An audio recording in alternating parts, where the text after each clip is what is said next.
Olá, meu irmão, olá, minha irmã. Estamos de volta a esse nosso conversando sobre política.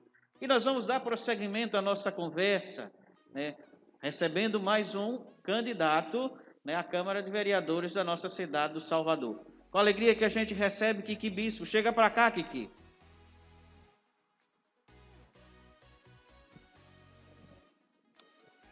Muito bem, seja bem-vindo. É uma alegria poder estar conversando contigo, né, cedendo esse espaço para que você possa falar um pouquinho falar um pouquinho, né, do que você tem feito pela nossa comunidade. A nossa intenção nesse nosso programa é justamente esse, né? Ceder esse espaço para que a pessoa diga: eu sou fulano, e estamos fazendo isso, estamos caminhando dessa forma, e possibilitar com que, né, o povo de Deus possa ter uma noção das pessoas que atuam aqui na nossa comunidade, que atuam aqui no nosso bairro, né? E o quanto fazem pela nossa cidade do Salvador. Nobre candidato, esse nosso primeiro bloco será dedicado à apresentação. Eu até poderia fazer um breve resumo da sua vida, uma atuação na comunidade, na nossa cidade, contudo eu vou deixar para você, para que você possa se apresentar e dizer como é que está atuando na nossa cidade, já que o senhor ocupa um cargo, uma cadeira na Câmara de Vereadores da nossa cidade. Boa noite, Padre Albino, boa noite a todos que nos assistem. Quero falar da minha alegria de estar aqui na paróquia de São Caetano, uma paróquia que eu tenho uma relação estreita, que aqui eu tive a satisfação de ser batizado e de ter realizado a minha primeira comunhão. E eu, como morador de São Caetano, vereador por 2 mandatos, sinto muito orgulhoso de estar aqui, podendo debater, falar de política. Até porque, padre, a política é que rege as nossas vidas. Então, nada mais justo de que todos nós possamos ter espaços democráticos como esse, para que possamos estar aqui falando um pouco de que forma nós atuamos na Câmara Municipal do Salvador. Eu que, ao longo desses 8 anos, pude exercer algumas funções.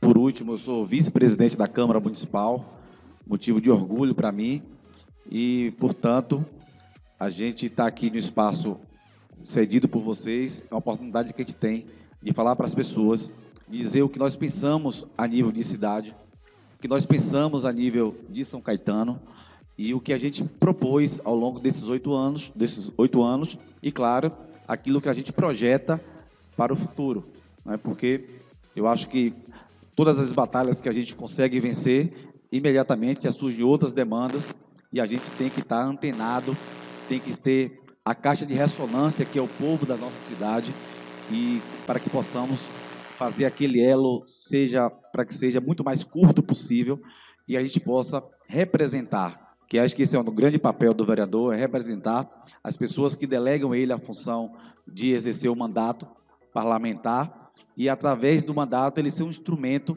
para que possamos ali, junto ao prefeito, junto ao governador, a gente possa estar trazendo as devidas melhorias, possa estar satisfazendo aqueles anseios das pessoas aqui da nossa cidade. Eu tenho 45 anos, sou advogado, fui nascido e criado em São Caetano, mesmo estando vereador por 8 anos, continuo morando em São Caetano, porque aqui eu tenho vários amigos, aqui eu pude constituir minha família, e a gente acaba tendo esse feedback muito mais de perto, né? Eu saio de minha casa, sou morador da rua Bambuí, então quando a gente sai à porta, naturalmente tem algumas pessoas que já têm a oportunidade de falar e ter a oportunidade de dizer assim: olha, estamos precisando desse tipo de serviço, estamos precisando que você atue desta natureza, porque assim a comunidade te elegeu e esse é o grande papel do vereador, é ser o representante do povo da cidade de Salvador. Muito bem, muito bem. Vereador, o Compêndio de Doutrina Social da Igreja, que é um conjunto de documentos mais voltado para o social da nossa Igreja Católica, nos diz no número 413 que os partidos políticos têm a função de favorecer uma participação difusa e o acesso de todas as responsabilidades públicas. Os partidos são chamados a interpretar as aspirações da sociedade civil, orientando-as para o bem comum, oferecendo aos cidadãos a possibilidade efetiva de concorrer, né, para a formação de opções políticas. Sabemos, candidato, que cada candidato, cada partido, né, na sua composição defende uma bandeira, não é? E considera importante para o bem da comunidade. Candidato, qual bandeira você defende e como atuará concretamente, né, caso seja reeleito vereador da nossa cidade? Vamos ser mais precisos. O senhor já está servindo a comunidade. Qual bandeira defendeu nesses 4 anos que passou, né? E qual defenderá nesses 8 anos, nesses próximos 4, caso eleito? Salvador, padre, Sim. ela é uma cidade muito desigual. Certo. Ela tem déficits históricos. Uhum. E a desigualdade, ela nos coloca na obrigação de tentar reduzir esse grande fosso que existe na nossa sociedade. Hoje nós temos aí algo em torno de 15% a 20% de pessoas muito ricas na cidade, mas a sua maioria ainda pobre, ainda sem oportunidade, ainda sem emprego, ainda sem renda, que vive muitas vezes de forma muito difícil.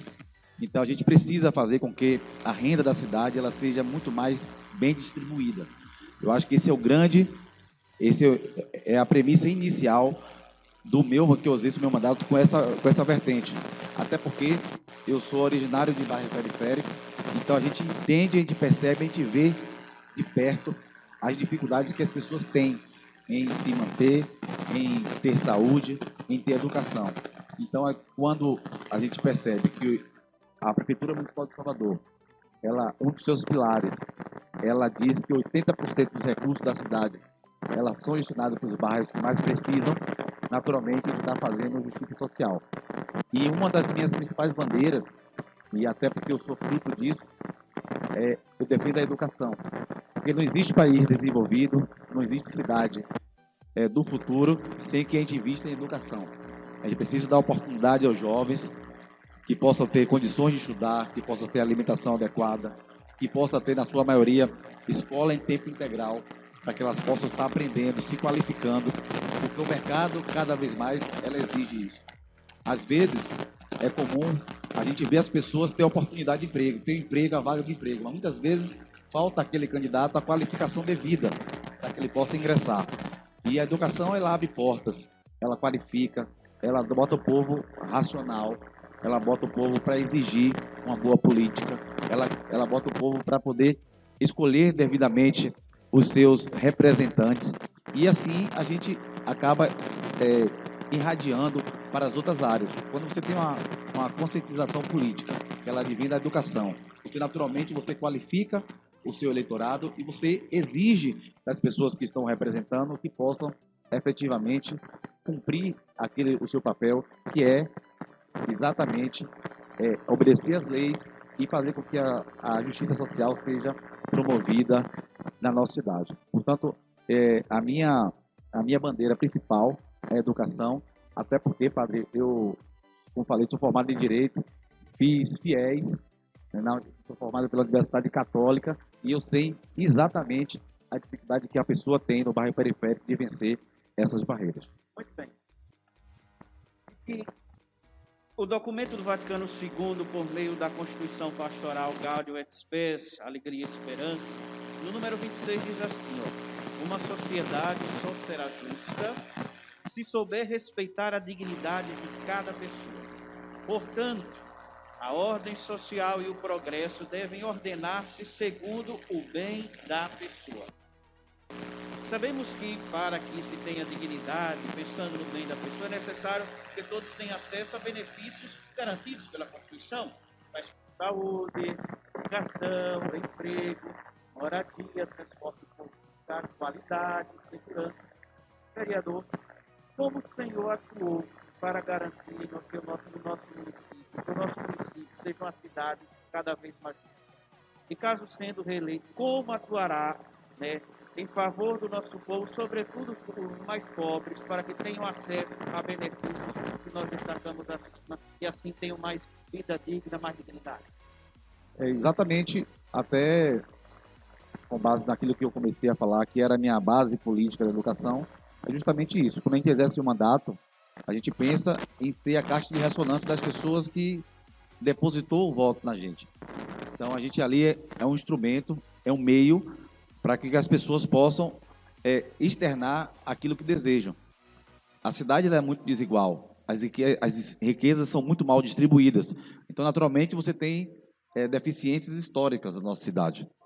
A gente precisa corrigir isso com ações, corrigir isso exigindo do executivo que ele possa realmente pegar os recursos da cidade, porque é comum que as pessoas pagam seus impostos, que a pessoa paga IPTU, paga ISS, então nada mais justo que ela possa ter de volta, ter retornado esse dinheiro que ela já depositou no município em benefício, né? De ter as condições de ter uma rua bem iluminada, de ter uma rua bem pavimentada, de ter um transporte público de qualidade, né? De ter uma saúde funcionando, que às vezes você vê determinados postos de saúde, UPAs, hospitais, que estão muito bem feitos por fora, mas que você vai no atendimento, que é o mais importante, diria, para naquele momento de dor, naquele momento de precisão do ser humano, você percebe que não funciona a contento. Então, você precisa estar muito atento para essas questões. Então, é preciso estar atento às demandas da população, fazendo com que os serviços públicos cheguem com a mesma qualidade nos bairros periféricos como chegam nos bairros nobres, né? Então, a gente percebe ainda que existe ainda uma diferença de tratamento, e essas correções a gente tem que ir dia a dia, lutando, trabalhando, defendendo os interesses do povo da cidade, porque não tem outro caminho senão a gente exercer o mandato, fazendo com que as pessoas elas possam ser beneficiadas com aquilo que lhe é de direito, né? A Constituição de 88, ela é muito clara, ela é chamada de Constituição Cidadã, porque ela deu uma série de benefícios, de garantias para o povo de uma forma geral, a igualdade das ações, a igualdade dos benefícios. Então, nada mais justo do que a gente exercer o poder legal daquilo que está previsto na nossa Carta Maior, que é a Constituição Federal. Então, a gente cumprindo a Constituição, com certeza a gente fará um país muito mais digno, muito mais decente, muito mais igualitário e muito mais de oportunidades, né? É muito comum, quando a gente percebe que o país não vai bem, a primeira categoria que é fragilizada são os menos favorecidos. Então, a gente precisa corrigir isso e fazer com que as pessoas tenham efetivamente direito àquilo que a Constituição prevê. Muito bem. Candidato, o Catecismo da Igreja Católica nos diz que a autoridade só é exercida legitimamente na medida em que procura o bem comum e em que, para atingir esse bem comum, emprega meios moralmente lícitos, melhor dizendo. Candidato, como foi que o senhor atuou na elaboração de leis de fiscalização de ações do governo executivo, na fiscalização do orçamento participativo, do orçamento municipal, melhor dizendo, e na distribuição de recursos? E como o senhor atuará caso seja reeleito? Isso é um papel fundamental. A Prefeitura Municipal de Salvador implementou aquilo que eu penso que é o mais importante, que foi ouvir no nosso bairro, uma consulta popular, onde oportunizou as pessoas da cidade dizer aquilo que elas pretendem de melhor para a sua comunidade, para a sua localidade, porque às vezes é muito subjetivo. Eu posso ter uma atuação muito pouca ou muito inicial em um determinado bairro, em uma determinada localidade, mas, no entanto, eu acabo não externando aquilo que as pessoas querem. E a Prefeitura, ao disponibilizar um instrumento público em que oportuniza as pessoas dizer aquilo que realmente ela pretende e que elenca em cinco roles de possibilidades aquilo que realmente a Prefeitura prioriza, eu acho que ela dá vez e voz às pessoas. O orçamento participativo, eu penso que tem que ser assim. Você não pode fazer um orçamento de uma cidade complexa como é Salvador, com muitas diferenças culturais, religiosas, sociais, apenas de portas fechadas. Pelo contrário, você precisa trazer o povo para a discussão, você precisa fazer audiências públicas, você precisa debater as questões, para aí sim, de forma madura, você fazer leis, fazer proposições, fazer ideias que realmente externem a vontade do eleitor. Eu, ao longo desses 8 anos de mandato, eu tive a possibilidade de ser presidente da Comissão de Justiça, a mais importante da Câmara Municipal de Salvador, porque todos os projetos, ela passa pela CCJ, então, naturalmente, ali eu tive a oportunidade que no colegiado a gente travar diversas discussões, e não foi nenhuma nem duas vezes que o projeto, seja ele de autoria dos vereadores, seja ele de autoria do chefe do Poder Executivo, ele foi emendado, ele foi colocado novos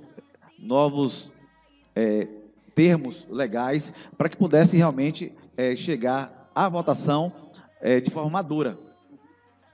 Eu acho que a grande finalidade de você ouvir as pessoas é essa, de você buscar um entendimento para que o projeto realmente ele passe a externar aquilo que o povo precisa, de fato, na cidade de Salvador. E eu penso que o ano que vem nós precisamos atuar ainda com muito mais participação popular. A Câmara Municipal é a Câmara de Lei mais antiga do país e nada mais justo de ela abrir as suas portas para as pessoas, seja ela lá no seu centro, ou seja ela deslocando até os bairros mais longínquos da nossa cidade, para que as pessoas possam entender que ali é uma casa deles também. Caso o senhor sendo reeleito e caso sendo eleito prefeito do seu partido, como o senhor atuará? Acolhendo tudo que vem e dizendo, é nosso amigo, nós vamos acolher, está tudo em paz? Ou agindo em benefício do povo, dizendo assim, isso aqui a gente não está de acordo porque fere a dignidade do ser humano. Isso aqui a gente está de acordo porque está em benefício da coletividade. Como o senhor atuará? Eu me elegi em 2012, aliado do prefeito Assemineto, participei da sua base de sustentação, mas eu penso, padre, que isso aí é o resultado das urnas que acaba lhe colocando em determinado lugar. Se você vence as eleições e o seu prefeito aliado, ele ganha também as eleições, naturalmente você já exerce o mandato com a premissa de programas já pré-estabelecidos. Programas que foram debatidos na pré-campanha, programas que foram defendidos e debatidos na campanha e foram executados posteriormente. Então, seria até um contrassenso eu apoiar o meu candidato a prefeito que ganhou as eleições e na execução daqueles programas que eu defendi. Eu ir contra. Naturalmente, você não pode confundir aliado político, aliado de um programa, de um projeto que você idealizou lá atrás com subserviência. Você tem que ter a natural independência de dizer assim, olha, isso aqui está errado, não é? Essa lei aqui, ela não está bem confeccionada. Eu acho que não vai atender os interesses daquelas pessoas que mais precisam. Então, você tem que ter essa autonomia. E não foi nenhuma nem duas vezes que a gente teve essa possibilidade. Até porque, eu posso falar pelo prefeito Assemineto, dizer que ele tem o maior respeito pela Câmara Municipal de Salvador. As leis que foram aprovadas de autoria do Executivo, na sua maioria elas foram modificadas e o prefeito entendeu da legitimidade da Câmara de poder propor emendas, de poder substituir, porque às vezes faltou um ponto, você aperfeiçoou, você modificou, mas você não perde a independência do poder legislativo.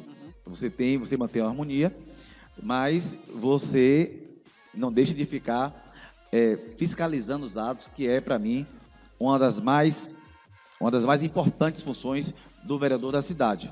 Então, essa é a relação que a gente criou. Eu, aos meus 8 anos, tive a possibilidade de ser vereador da base de governo. Espero que assim continue, porque, de fato, favorece e facilita a nossa vida, porque a gente tem um pensamento ideológico muito mais próximo. Os programas que a cidade desenvolveu, e eu posso me orgulhar disso, Salvador, ao longo desses 8 anos, cresceu e cresceu muito. E a gente, como vereador da cidade de Salvador, como vereador da base do prefeito, votamos projetos importantes, muitas vezes, padre, apoiados por vereadores da oposição, por entender que era um projeto importante para a cidade. Eu acho que a grande valia de você votar projetos importantes é justamente você pensar primeiro no interesse do cidadão. Nós estamos conversando com o vereador Kiki Bispo, candidato à reeleição. Vereador Kiki, agora é o momento das considerações finais. Nós já vamos encerrando essa nossa conversa. Portanto, é o seu momento de complementar, algo à sua fala, algo que porventura nós não tocamos no decorrer da nossa conversa, mas que você gostaria de destacar e também esse espaço para o agradecimento. Então, o senhor dispõe de 3 minutos. Padre Albino, gostaria de agradecer muito à Igreja Católica, parabenizar por essa iniciativa de trazer candidatos a vereador que possa estar aqui falando para as pessoas que são a razão da democracia, que é o povo da nossa cidade, que é o povo do nosso país, e dizer da minha alegria e satisfação de retornar aqui à Paróquia São Caetano. Eu que joguei bola aqui no pátio, no tempo que era de barro ainda, me lembro, ainda criança, que eu pude fazer minha comunhão aqui, portanto, então tem relação com a cidade. E no mais me assumir o compromisso aqui com a cidade, assumir o compromisso com o bairro de São Caetano, sobretudo, que nós vamos continuar trabalhando. Evidentemente que nós conseguimos avançar em vários setores, a educação melhorou, a saúde também, a pavimentação asfáltica, a iluminação, mas evidentemente uma cidade complexa como Salvador sempre há mais por fazer. Então fica aqui o meu compromisso, que possamos melhorar a questão do trânsito aqui em São Caetano, que eu sei que é muito complexa, que inclusive eu tive a possibilidade de trazer os 2 secretários para que possamos entender a dinâmica aí da Rua Direta, outros projetos importantes que ele possa estar agregando. Eu acho que emprego e renda é um ponto importante, que ele precisa dar condições, dar oportunidade às pessoas, que quando as pessoas estão trabalhando, estão se desenvolvendo, quem ganha é a cidade de Salvador. Muito obrigado.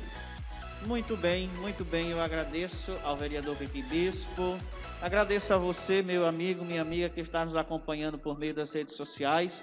Nós vamos ficando por aqui, depois retornaremos, em breve retornaremos com mais entrevista, com mais irmãos que se colocaram seu nome à disposição para ocupar um cargo, para ocupar uma cadeira na Câmara de Vereadores, e é isso aí.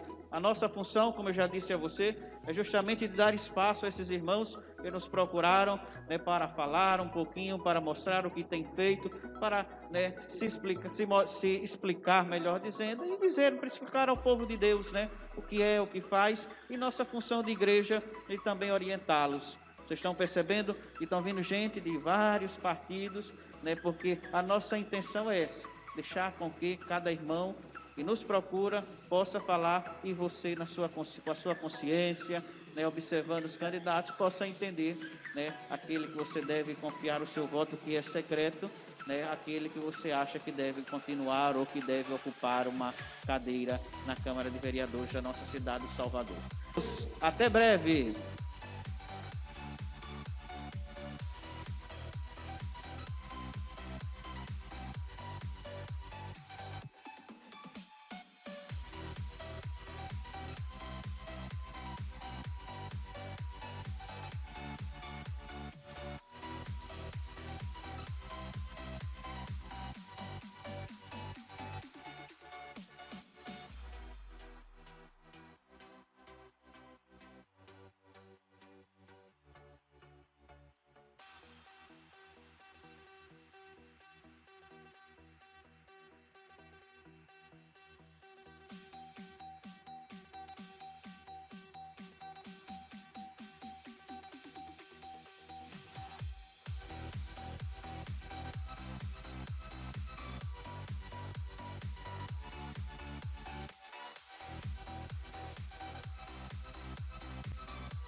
Meu irmão e minha irmã, e nós aqui de novo, retornamos com esse nosso conversando sobre política, esse espaço aberto concedido por nós, comunidade, para que os irmãos pudessem se apresentar e justamente dizer o que pretende fazer, caso seja eleito para ocupar uma vaga na Câmara de Vereadores da nossa cidade de Salvador. E você, meu irmão, vai acompanhando, vai observando, né, vai fazendo o seu discernimento, para que no dia 15 você possa votar de forma coerente e consciente, de acordo com aquilo que a igreja nos orienta. É importante que o cristão seja aquela pessoa que saiba votar, que vote bem, e sobretudo que vote fundamentado naquilo que a igreja nos orienta. E para completar essa nossa noite, continuando esse nosso conversando sobre política, agora nós vamos chamar para a conversa Romeu Sabarreto. Chega para cá, Romeu.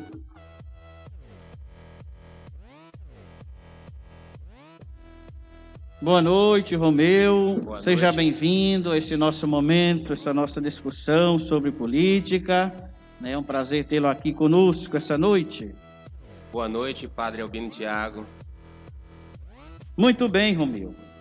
Nós estamos aqui para conversar um pouquinho, sobre política. E nesse primeiro bloco, nós deixamos dedicado à apresentação.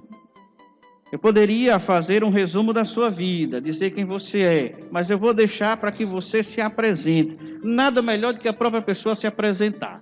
Muitas vezes a gente vai falando e vai se perdendo, esquece uma coisa, esquece outra. Então, quando a pessoa fala, é melhor ainda que ela vai dizendo quem é e o que tem feito, pela comunidade. Portanto, você dispõe de 3 minutos para dizer, se apresentar, dizer quem é e o que tem feito pela nossa comunidade, pela nossa cidade de Salvador.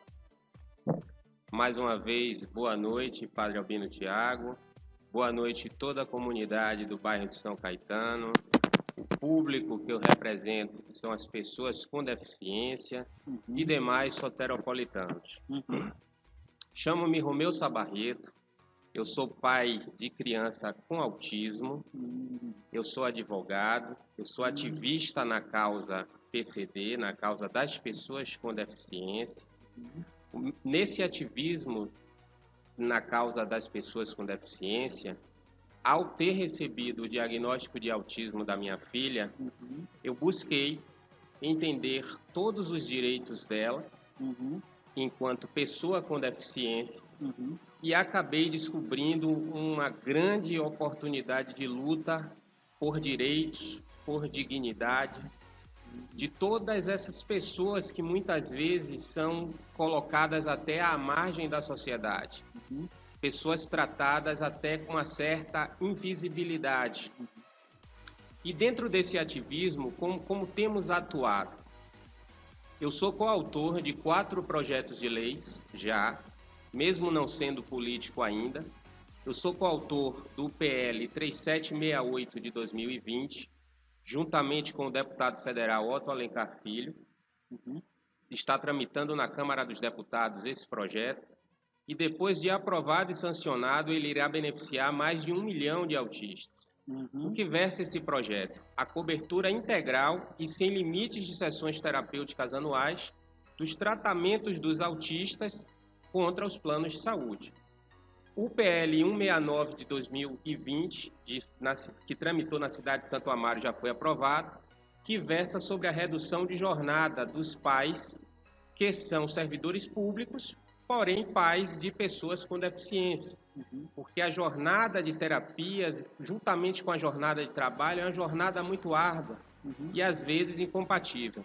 Mas outro projeto de lei igual, de redução de jornada dos servidores públicos municipais, que são pais de pessoas com deficiência, que está tramitando na Câmara de Vereadores, e encabeçamos a luta pela criação das delegacias especializadas em crimes contra as pessoas com deficiência. Nós levamos esse pleito para o nosso querido deputado federal Otto Alencar Filho e ele conclamou a deputada estadual Ivana Bastos, que abraçou o projeto, fez o projeto de indicação e foi encaminhado ao governador. E nós esperamos, com muita fé em Deus, a materialização dessas delegacias especializadas. Muito bem. Romeu, O compêndio de doutrina social da Igreja Católica nos diz no número 413 que os partidos têm a função de favorecer uma participação difusa e o acesso de todos às responsabilidades públicas. Os partidos são chamados a interpretar as aspirações da sociedade civil, orientando-as para o bem comum, oferecendo aos cidadãos a possibilidade efetiva de concorrer, para a formação de opções políticas. Sabemos que cada candidato representa um partido que, na sua composição, defende bandeiras que considera importantes para o bem da comunidade. Candidato, qual a bandeira que o senhor defende? Você já começou até falando, né? Qual a bandeira defendia, né? E como, estando na Câmara de Vereadores, como vai atuar concretamente aqui na nossa cidade do Salvador? Perfeito. Se for da vontade de Deus, padre, e do povo soteropolitano, além de representar o público das pessoas com deficiência, é claro que eu serei também um vereador de todos os soteropolitanos. Em relação às pessoas com deficiência, nós já apresentamos algumas propostas nas nossas redes sociais de encabeçar a luta pela criação de um centro municipal de referência de tratamento de neuroatipias, como autismo, síndrome de Down, microcefalia, atraso neuropsicomotor, paralisia cerebral. Esse projeto foi até apresentado por um determinado vereador na sessão legislativa atual, porém esse projeto não teve a devida atenção. Com o passar da legislatura, dos 4 anos, se for da vontade de Deus que galguemos o êxito nessa eleição, nós iremos apresentar um projeto desse teor.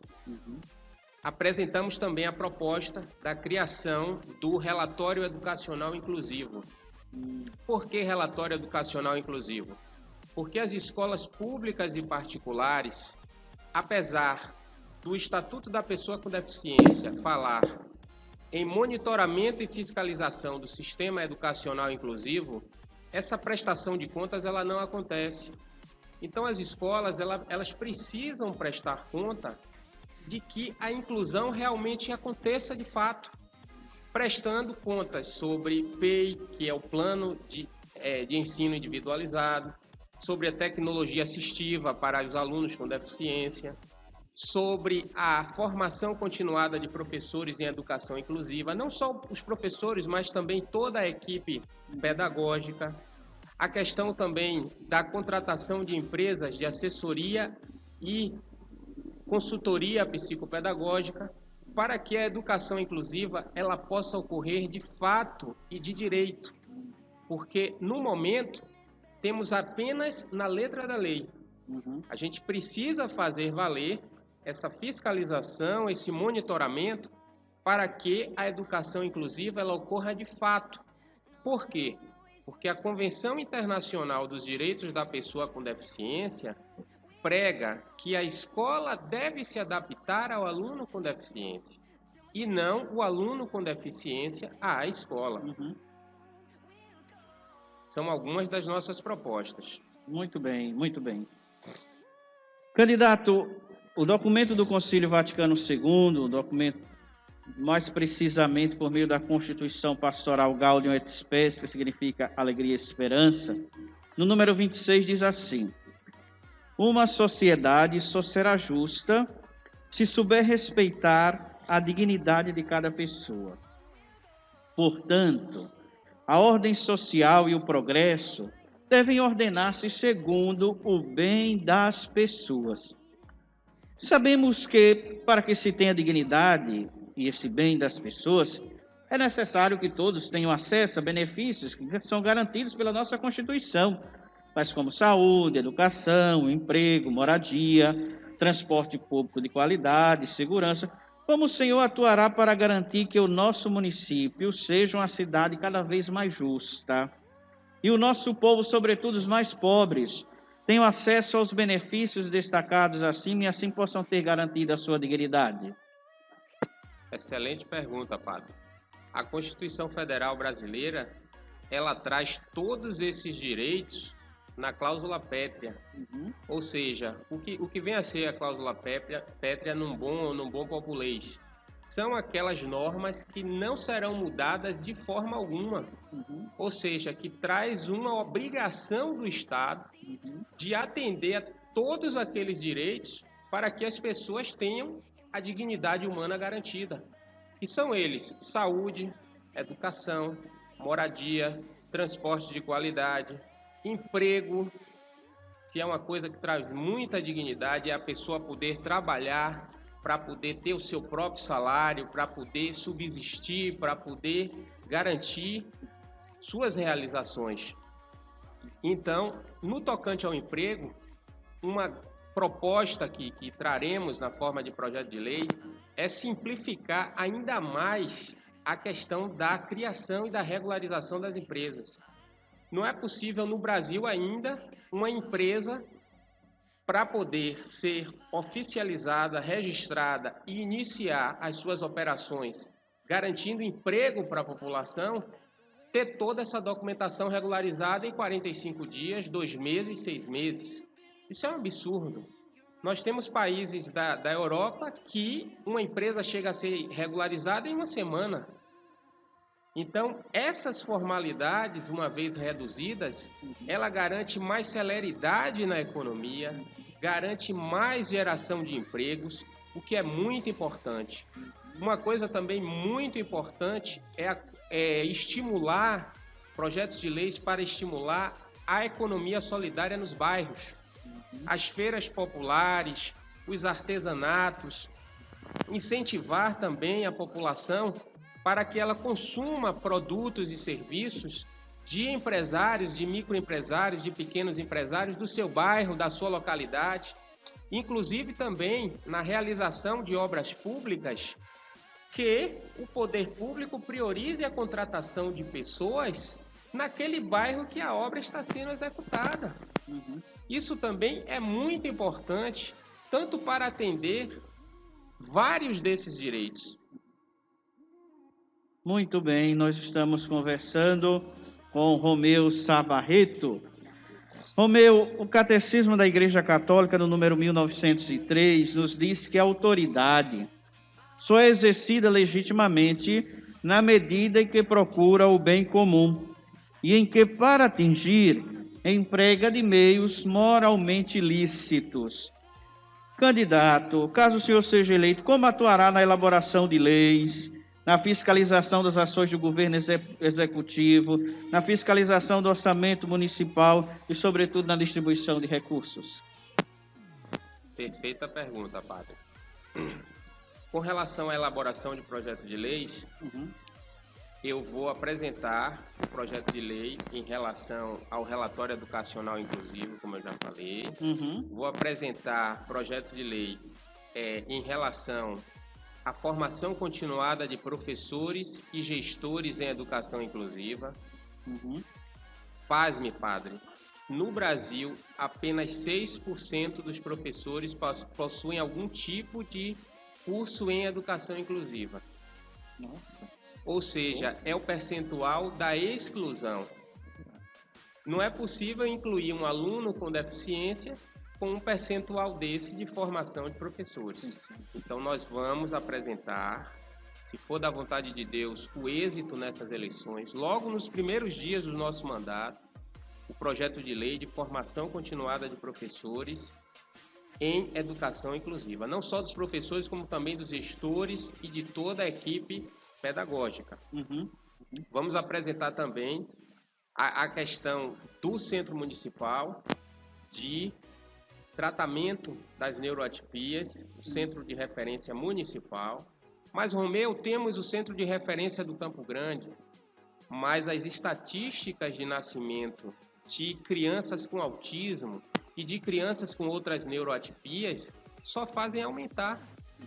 Por exemplo, no caso do autismo, hoje temos a proporção de 32 nascimentos de criança com vida, um é de criança autista. Em 2025, já temos projeções de cientistas dessa proporção chegar em 2:1. Ou seja, de cada 2 nascimentos com vida, um ser de criança autista.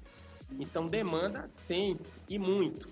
Apresentar projetos voltados para a economia solidária, para ampliação do Programa de Saúde da Família, contemplando todos os demais soteropolitanos, de apresentar projetos de melhorias na acessibilidade, sobretudo para os autistas, para os deficientes físicos, para os deficientes visuais, apresentar projetos voltados sobretudo para as mães, que muitas vezes deixam seu trabalho, esquecem até da própria vida, padre, para viver em função daquele filho, daquela filha com deficiência, que na sua grande maioria requer atenção e dedicação quase que exclusiva, uma devoção quase que exclusiva. E muitas das vezes o poder público esquece dessas mães. Muito bem. Candidato, caso o senhor seja eleito, e caso seja eleito o candidato a prefeito da sua coligação, como o senhor atuará no tocante à fiscalização do governo executivo? Agindo de forma imparcial, sendo aquela pessoa que faz o discernimento crítico, que observa as coisas, que vê aquilo que beneficia o povo ou não, ou agindo como aquele que aceita tudo, diz amém para tudo, porque é meu amigo, porque é do meu partido, porque é meu coligado e está lá, então eu tenho que facilitar a vida dele. Como é que o senhor atuará? Excelente pergunta, padre. É função do vereador, além de elaborar e apresentar projetos de leis, fiscalizar os atos do Poder Executivo. Sim. O vereador que, diante de atos ilícitos, diante de projetos que não atendam ao interesse dos soteropolitanos, ele diz amém, amém e amém ao prefeito, ele está prevaricando. Sim. Ele está prevaricando, ele está se destituindo, entre aspas, da sua prerrogativa, eu não vou dizer nem prerrogativa, do seu dever constitucional de fiscalizar.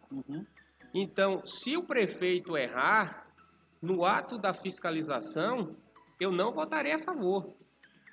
Se for projeto, mesmo que seja um prefeito da minha coligação, se os projetos não atendem bem a população soteropolitana, se é contrário ao interesse público, se é a favor de interesses escusos de grandes corporações, se fere o interesse social, eu votarei contra sempre.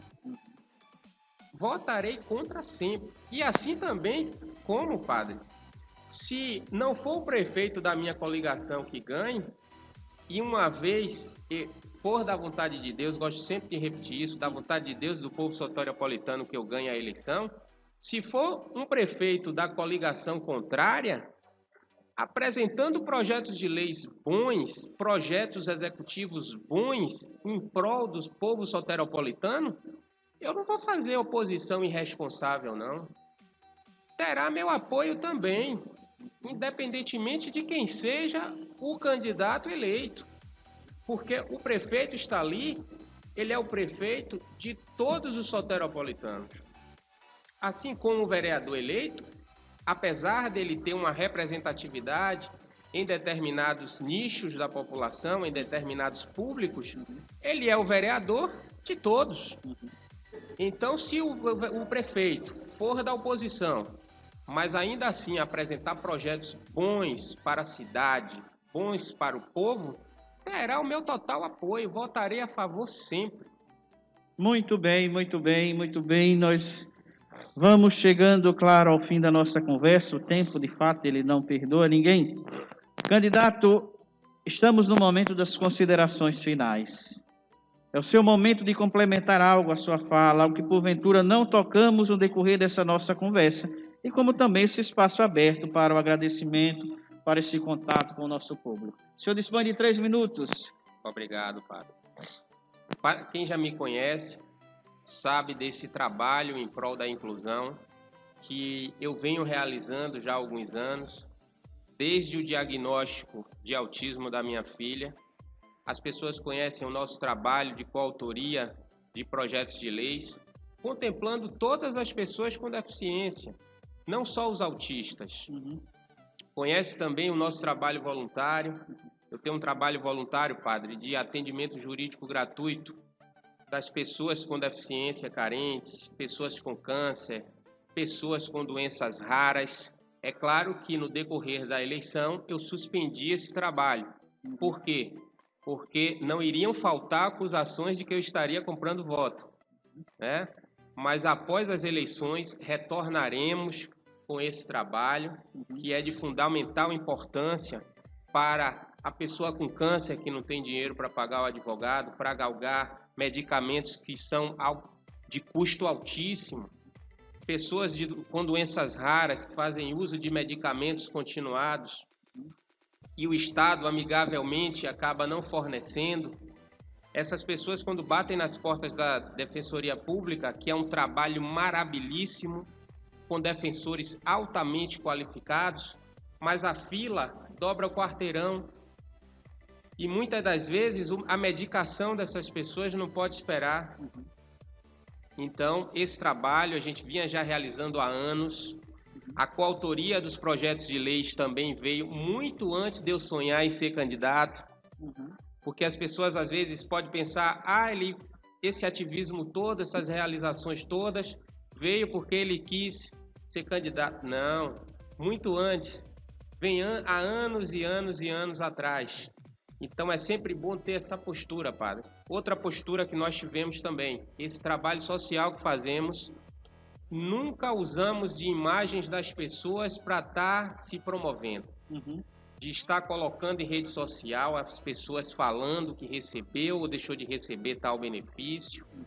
Porque, como diz a Bíblia, o que a mão direita faz, não precisa a esquerda tentar saber. Então, somente fazíamos a publicação que o trabalho de atendimento jurídico gratuito existe e que quem precisasse podia nos procurar. Somente isso. Nada de vídeos, de fotos promovendo a gente, nada disso. A coisa tem que ser feita no silêncio. Só Deus e a pessoa beneficiada sabendo. Quero agradecer por essa oportunidade do padre Albino Tiago, toda a comunidade de São Caetano, uma oportunidade belíssima de estarmos conversando sobre política e levando nossas propostas para a população. Muito bem. Nós conversamos com Romeu de Sá Barreto, candidato a vereador pela cidade do Salvador. Nós agradecemos a Romeu por essa oportunidade de estarmos conversando e agradecemos a você, meu irmão e minha irmã, né, que foi nos acompanhando, dando um like, participando desse nosso Conversando sobre Política. Eu tenho certeza que depois de cada entrevista, você saiu mais consciente, mais fortalecido, mais, tendo em mente aquilo que deve ser feito, e o seu compromisso de cidadão. Nós agradecemos porque você está conosco, nos acompanhando, compartilhe os vídeos, e, sobretudo, no dia 15, vote com consciência. Muito obrigado, nos encontramos em outra oportunidade. Até breve. Fique com Deus.